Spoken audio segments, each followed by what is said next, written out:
마이크를 그냥 서서 하겠습니다. 크게 좀 이야기해. 예, 제가 궁금한 게 있어서 한번 예. 전문가시니까 한번 여쭤보겠습니다. 제가 옛날에 2018년도 봄에 통일전망대 군사분계선 인근에 있는 지피를 그때 한 10개를 평화협정으로 해서 폭파시키는 걸로 제가 알고 있고요. 그 이후에 지금 이제 사실 평화라는 단어를 쓰기가 지금 어색할 정도로 진행됐는데 평화협정 관계 때문에 지피를 복원을 안 하고 있는 건지 제가 궁금하고요. 또 어제 이제 보니까는 또 정권이 바뀐 이후에 또 대북 합성기를 못하게 하고 또 북한의 전단지 못하게 이제 한 게 있어서 그게 평화하고 어떤 영향이 있는지 여쭤보고 싶고요. 또 하나는 이런 얘기가 있거든요. 지금 이제 전쟁 얘기가 나오다 보니까 전쟁을 억제하는 방법 중에 하나가 중국인을 연평 백령도에다가 거주를 하게끔 만들면 전쟁을 안 할 수가 있다 이런 얘기가 있는데 전문가 입장으로서 어떤 생각을 가지고 있는지 궁금해서. 예, 말씀드리겠습니다. 우리가 이제 이거 하면 또 정당 이야기가 나오는데요. 진보와 보수가 있습니다. 우리나라는 그죠? 네. 진보가 30%, 보수가 30%, 중간에서 왔다리 갔다리 하면서 균형을 잡는 40% 됩니다. 그죠? 자, 우리가 보수의 안보관하고 진보의 안보관은 다릅니다. 즉 뭐냐면 보수의 안보관은 힘의 압도와 상대방의 굴복입니다. 다시 말해서 내가 먼저 주고받는 게 아니고 내가 바로 받고 나서 준다는 겁니다.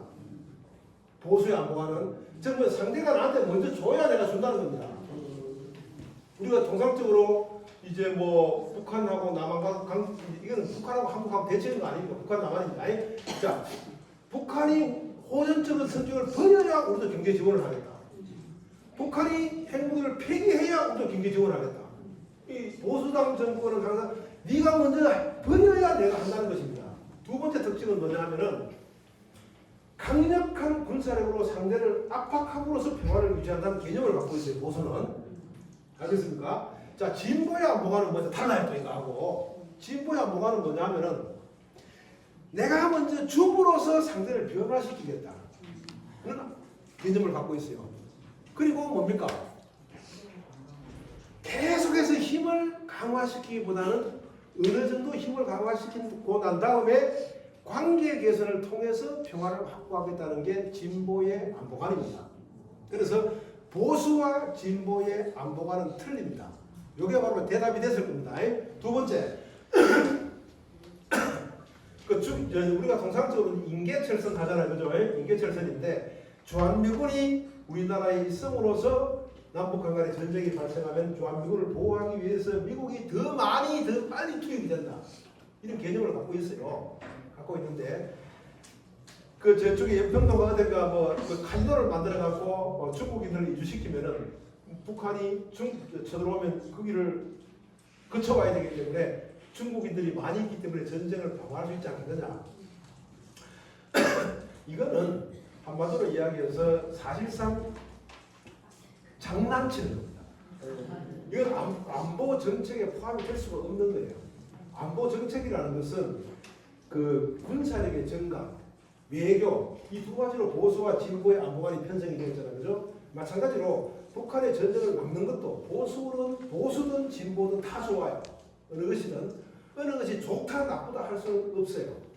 중요한 것은 뭐냐면 누가 잘 그것을 운용하느냐에 달려 있어요. 운용하느냐에 따라서 지금까지 전쟁이 안 난 것을 보면은 보수 정부이든 진보 정부이든 자기 자신의 안보관을 잘 운영해왔다는 거예요.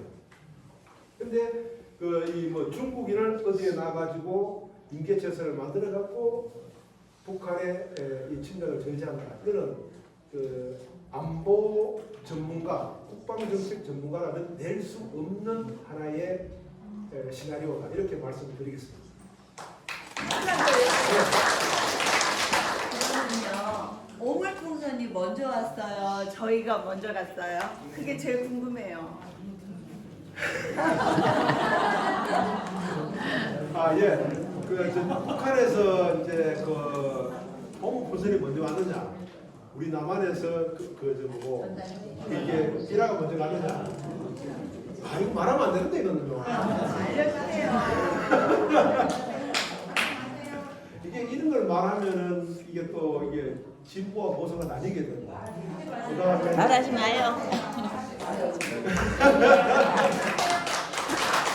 내가 수고하셨어요. 여러분 잘 아시잖아요. 누가 먼저 그랬는지. 잘 아시잖아요.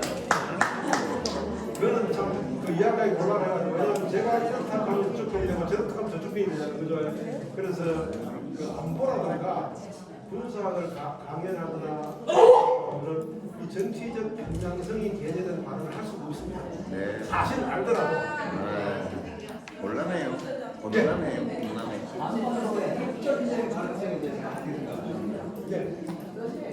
네, 좀 조용히 해주세요. 예, 한반도에서 핵전쟁 가능성인데요. 자, 여러분 이걸 알아야 돼요. 핵무기는 특성이 있어요. 즉 뭐냐면은 우리가 이제 무기의 특성을 잘 알아야 돼요. 우리가 재래식 무기는 외교의 수단이 돼요. 하지만 핵무기는 외교의 수단이 안 돼요. 안보 무기라고 그러죠. 자, 우리가 A라는 국가가 있는데 말을 안 들어요. 그러면은 막 미사일을 막 쏟아부으면은 건물과 재산이 파괴되고 피가 튀고 살이 튀어. 말 더럽게 합니다. 알겠습니까? 그러나 상대방한테 핵무기를 갖고 있어요. 너 말 안 들을래? 핵무기 쏜대. 뭐 그거 쏴라 합니다. 왜? 자, 핵무기는 우리가 통상적으로 군사학에서 담보무기라 합니다. 담보무기는 뭐냐? 자, 전쟁이 붙었어요. 나는 핵무기 갖고 있어. 절반은 핵무기가 없어. 핵무기 갖고 있는데 내가 막 밀려. 그만 써. 너 한 발짝만 더 오면 날린데 못 옵니다. 국가의 존속을 가능하게 해주는 담보무기입니다. 한반도에서 핵전쟁의 가능성이 있느냐? 있죠. 언제 있느냐?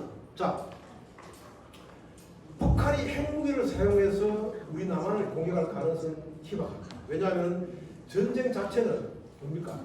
핵 방어 체계를 우리가 갖고 있잖아요. 희박합니다. 그럼 언제 핵전쟁이 가능하느냐?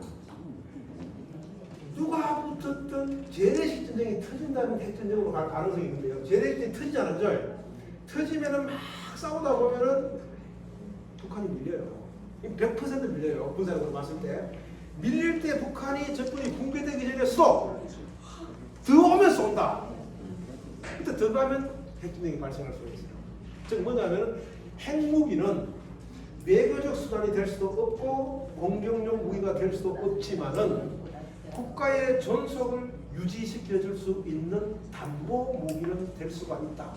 이 담보의 가능성을 만들어주면 핵전쟁의 가능성이 있다. 그렇게 말씀드리겠습니다. 그러면 강의를 마치도록 하겠습니다. 좋은 강의 해주신 우리 이재용 교수님께 큰 박수로